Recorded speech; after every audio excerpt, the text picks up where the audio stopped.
اور جب ان سے کہا جاتا ہے کہ جو کتاب اللہ نے اب نازل فرمائی ہے اس کو مانو،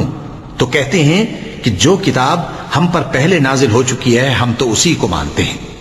یعنی یہ اس کے سوا اور کتاب کو نہیں مانتے، حالانکہ وہ سراسر سچی ہے اور جو ان کی آسمانی کتاب ہے اس کی بھی تصدیق کرتی ہے۔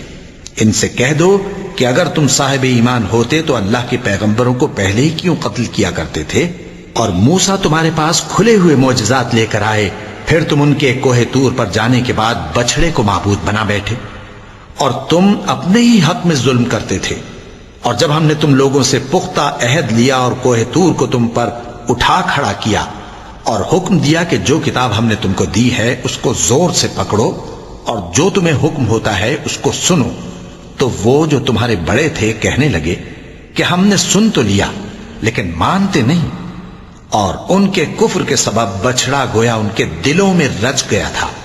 اے پیغمبر ان سے کہہ دو کہ اگر تم مومن ہو تو تمہارا ایمان تم کو بری بات بتاتا ہے۔ کہہ دو کہ اگر آخرت کا گھر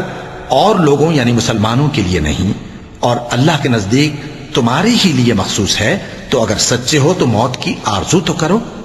اور ان اعمال کی وجہ سے جو ان کے ہاتھ آگے بھیج چکے ہیں یہ کبھی اس کی آرزو نہیں کریں گے، اور اللہ ظالموں سے خوب واقف ہے۔ اور ان کو تم اور لوگوں سے زیادہ زندگی کے حریص دیکھو گے، یہاں تک کہ مشرکوں سے بھی بڑھ کر۔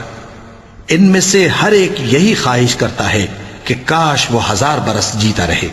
مگر اتنی لمبی عمر اس کو مل بھی جائے تو اسے عذاب سے تو نہیں چھڑا سکتی،